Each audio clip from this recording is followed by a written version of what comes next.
Mengapa kamu percaya bahwa Yesus adalah Tuhan, sedangkan kamu tidak pernah melihat Yesus secara langsung? Dan kalau Yesus adalah Allah, apa buktinya Yesus adalah Allah? Walaupun saya tidak melihat Yesus secara langsung, atau saya tidak hidup satu zaman dengan Yesus Kristus, saya percaya Yesus adalah Allah.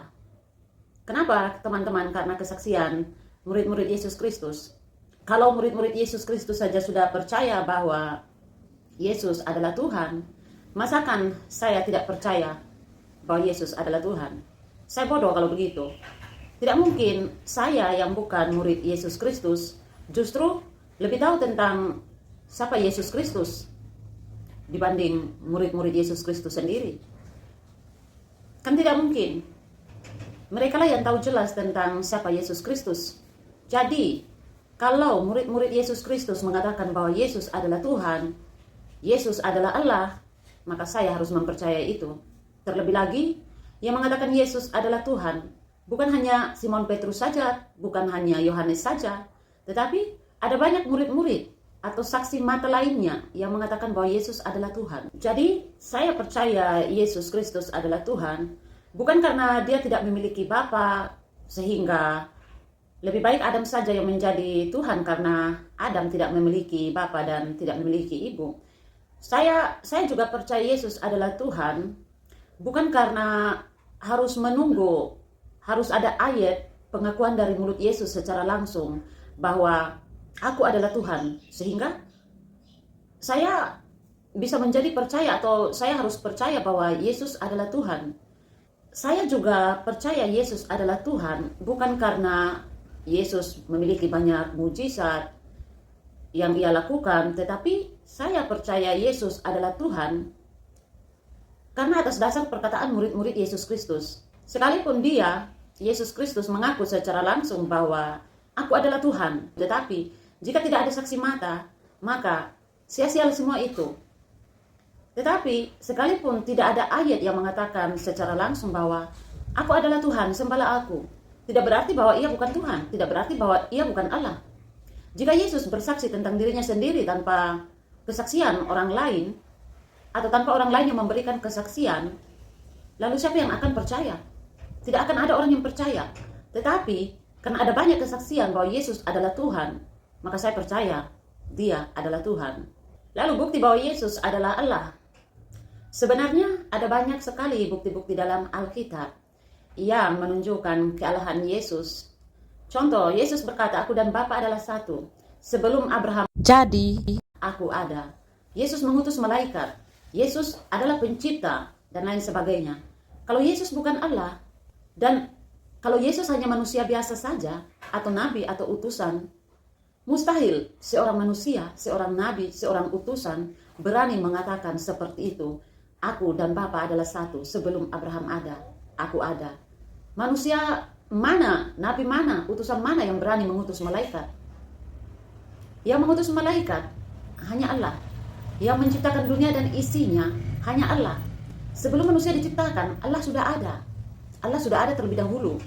Bukan karena baru menciptakan manusia, pada saat itu juga Allah ada. Tetapi dia, Allah, sudah ada jauh sebelum manusia diciptakan. Karena dia adalah Allah yang tidak dibatasi oleh ruang dan waktu. Kalau orang waras membaca ayat yang saya sebutkan itu dengan baik, maka mereka pasti akan tahu bahwa Yesus adalah Allah. Tetapi kalau orang yang tidak waras membaca ayat-ayat itu, mereka tidak akan paham. Kenapa? Karena memang mereka tidak waras. Logika mereka cacat. Adakah nabi, adakah rasul yang mengutus malaikat? Tidak ada. Adakah nabi, adakah rasul, adakah manusia biasa yang menciptakan langit dan bumi? Tidak ada. Sedangkan manusia adalah ciptaan Allah dan Allah adalah pencipta. Berarti Yesus adalah Allah karena Yesus adalah pencipta. Kemudian, adakah nabi atau rasul yang berani mengatakan aku dan Bapa adalah satu? Sebelum Abraham ada, aku ada. Tidak ada, bukan? Hanya Yesus Kristus. Dan masih banyak ayat-ayat lainnya ya teman-teman yang membuktikan bahwa Yesus adalah Allah.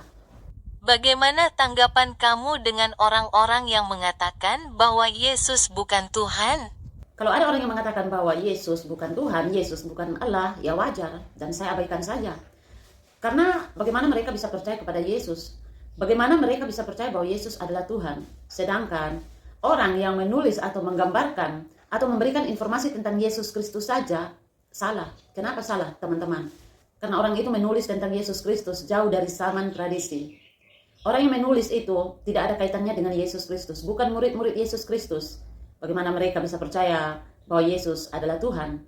Bagi saya adalah orang yang mengatakan Yesus bukan Tuhan adalah orang yang cara berpikirnya sangat down sekali. Jika murid-murid Yesus Kristus memberikan kesaksian tentang Yesus Kristus, mereka tolak. Tetapi anehnya adalah mereka justru lebih mempercayai kepada orang yang menulis tentang Yesus Kristus, yang mana orang tersebut bukan saksi mata, bukan murid Yesus Kristus. Apakah ada metode lain selain beriman kepada Yesus agar manusia dapat diselamatkan? Tidak ada metode lain. Hanya satu-satunya cara agar selamat adalah beriman kepada Yesus Kristus. Dan ini adalah metode yang Allah berikan bagi manusia. Bukan metode yang berasal dari manusia. Seperti hidup keagamaan kamu harus benar, harus perbanyak, berbuat baik, dan lain sebagainya. Ini adalah metode dari manusia untuk mendapatkan keselamatan itu. Tetapi metode ini bertolak belakang dengan metode yang diberikan oleh Allah, yaitu beriman kepada Yesus Kristus. Sekarang, apakah Anda memilih metode yang dari Allah, beriman kepada Yesus Kristus, atau metode yang dibuat oleh manusia, yaitu berbuat baik, hidup keagamaan, harus lebih baik, dan lain sebagainya? Orang waras tentu akan menerima dan mengikuti metode yang diberikan oleh Allah, yaitu beriman kepada Yesus Kristus. Di sini, bukan berarti perbuatan baik itu tidak penting. Bukan berarti perbuatan baik itu tidak penting. Orang yang beriman kepada Yesus Kristus pasti akan berbuat baik. Tetapi ingat bahwa orang yang berbuat baik belum tentu adalah orang yang beriman kepada Yesus. Tidak selamanya orang yang sudah beriman kepada Yesus Kristus. Dan ingat juga bahwa perbuatan baik menurut pandangan Allah dan pandangan manusia itu berbeda. Apakah kamu keberatan jika ada orang yang mengatakan bahwa babi atau daging babi itu haram? Saya tidak keberatan kalau ada orang yang mengatakan babi atau daging babi itu haram. Silakan saja. Itu kan iman mereka. Tapi bagi iman saya kan tidak. Bagi iman saya tidak.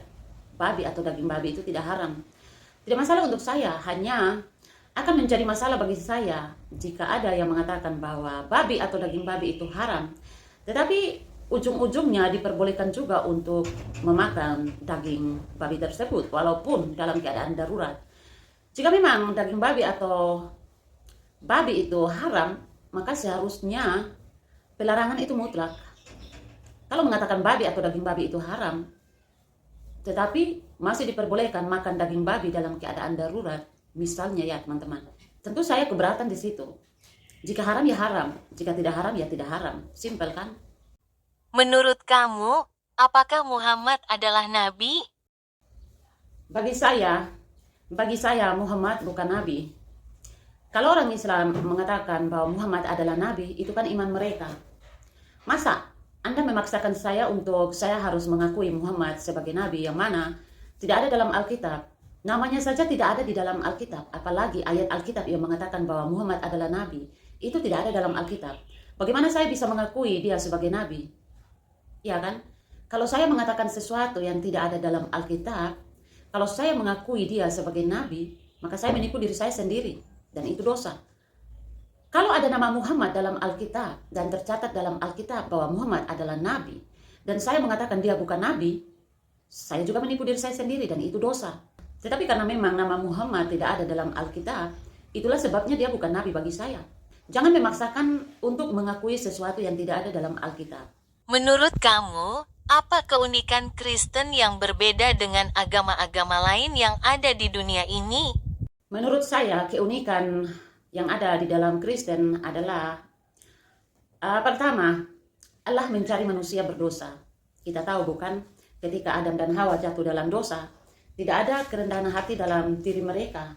Mereka tidak mengakui kesalahan yang telah mereka perbuat, tetapi satu di antara mereka saling menuduh. Dan Allah sendiri yang mencari manusia berdosa. Allah sendiri mencari Adam dan Hawa, dan di situ kita bisa melihat bahwa Allah lah yang mencari manusia berdosa, bukan manusia berdosa yang mencari Allah, tetapi Allah lah yang mencari manusia berdosa. Kemudian keunikan yang kedua, manusia adalah ciptaan Allah yang sempurna karena diciptakan menurut gambar dan rupa Allah sendiri. Gambar dan rupa Allah tidak diartikan bahwa manusia memiliki tubuh atau wajah yang bervariasi atau tidak merujuk kepada aspek-aspek jasmani manusia. Tetapi istilah gambar dan rupa Allah merujuk lebih kepada aspek-aspek spiritual manusia, yang mana beberapa sifat-sifat Allah itu diberikan kepada manusia. Tetapi tidak semua sifat Allah yang diberikan kepada manusia. Misalnya sifat Allah yang maha tahu dan lain sebagainya, itu tidak diberikan kepada manusia. Kemudian keunikan selanjutnya adalah Alkitab itu ditulis oleh kurang lebih 40 penulis, yang mana mereka memiliki latar belakang yang berbeda. Tetapi anehnya, tulisan-tulisan mereka semua saling terhubung satu dengan yang lainnya, teman-teman. Padahal ke-40 penulis itu hidup di zaman yang berbeda-beda. Kemudian keunikan yang selanjutnya adalah penulisan Alkitab itu tidak jauh dari zaman tradisi atau masa tradisi, ya teman-teman. Kemudian keunikan yang selanjutnya adalah Alkitab itu memiliki banyak saksi mata. Kemudian keunikan selanjutnya, nubuatan-nubuatan yang ada dalam Alkitab tergenapi. Baik nubuatan-nubuatan yang ada dalam Perjanjian Lama, ada yang telah digenapi dalam Perjanjian Lama. Kemudian nubuatan yang ada dalam Perjanjian Lama, ada yang telah digenapi oleh Yesus Kristus di dalam Perjanjian Baru. Dan tinggal menunggu nubuatan kedatangan Yesus Kristus ke dunia untuk yang kedua kalinya. Kemudian keunikan yang selanjutnya itu kita bisa melihat, ya teman-teman, bahwa isi Alkitab itu sistematis. Mulai dari Kejadian sampai Wahyu, isinya itu terarah. Mulai dari penciptaan langit dan bumi, kemudian masuk kepada manusia, kemudian manusia Adam dan Hawa, kemudian masuk kepada manusia jatuh dalam dosa, kemudian masuk kepada inisiatif Allah. Dalam arti Allah sendiri berinisiatif untuk menyelamatkan manusia yang sudah jatuh dalam dosa dengan cara berinkarnasi, dan seterusnya. Jadi isi Alkitab itu isinya tersusun rapi, ya teman-teman, tidak acak-acakan. Kemudian keunikan selanjutnya itu kita tahu bahwa firman Tuhan atau ajaran Yesus Kristus itu. Kemudian keunikan selanjutnya kita tahu, ya teman-teman, bahwa firman Tuhan atau ajaran Yesus Kristus itu sangat indah. Kita tahu bahwa firman Tuhan atau ajaran Yesus Kristus itu sangat indah dan relevan untuk seluruh masa atau sepanjang masa, baik di masa lampau, masa sekarang, masa yang akan datang. Bahkan firman-Nya itu kekal sampai selama-lamanya, teman-teman. Sebagai contoh, kalau ada orang yang menghina atau mencaci maki kita, kita diperintahkan oleh Yesus Kristus untuk mendoakan mereka, untuk jangan membenci mereka. Ini sesuatu hal yang sangat unik dan sangat susah juga bagi orang Kristen, terkhususnya saya sebagai manusia. Kita kan maunya gigi ganti gigi. Kalau kamu caci saya juga caci kamu. Kita kan manusia seperti itu. Tetapi Yesus Kristus malah menyuruh untuk mendoakan mereka dan menyerahkan semua kepada Tuhan, karena pembalasan adalah hak Tuhan. Kemudian keunikan yang selanjutnya, doa Bapa kami. Kita sudah tahu bukan doa Bapa kami yang diajarkan oleh Yesus Kristus. Berilah kami pada hari ini makanan kami yang secukupnya. Sebenarnya bukan hanya doa Bapa kami saja, tetapi Yesus memang mengajarkan kita untuk supaya hidup berkecukupan, hidup cukup, dan lain sebagainya. Dan hidup cukup, dan masih banyak keunikan lainnya yang dapat kita temukan dalam Alkitab, ya teman-teman. Bagaimana Anda menanggapi oknum-oknum yang suka menghina-menghina Kristen? Tanggapan saya tentang oknum-oknum yang suka menghina Kristen, ini oknum-oknum ya. Tanggapan singkat dari saya berikan contoh. Jika saya menghina orang itu, tetapi saudara saya sendiri menikah dengan saudara dari orang yang saya hina itu, seharusnya saya malu. Apalagi, coba lihat bentuk tubuh kita. Bentuk tubuh kita ini kan bukan berbentuk bintang, tidak berbentuk bulan, tidak berbentuk seperti matahari, dan lain sebagainya. Tetapi coba perhatikan baik-baik bentuk tubuh kita. Berbentuk salib, bukan? Nah, di sini saya tidak ada maksud untuk mengalegorikan bentuk tubuh kita ini, ya teman-teman. Tetapi intinya adalah bahwa tubuh kita ini berbentuk salib. Walaupun Kristen dihina-hina, tapi Kristen itu unik. Dan saya bangga dan bersyukur menjadi pengikut Yesus Kristus, teman-teman. Saya tahu apa yang saya imani, karena saya masih waras. Yang tidak waras adalah ketika murid-murid Yesus Kristus mengatakan bahwa Yesus adalah Tuhan, Yesus adalah Allah, tetapi ia menolak. Justru dia mempercayai perkataan orang-orang yang bukan murid-murid Yesus Kristus, yang mana orang-orang tersebut tidak tahu dengan jelas siapa Yesus Kristus. Dan saya juga masih bisa membedakan yang mana Tuhan dan yang mana manusia dan yang mana setan atau iblis. Yang mana yang harus disembah dan yang mana yang tidak boleh disembah.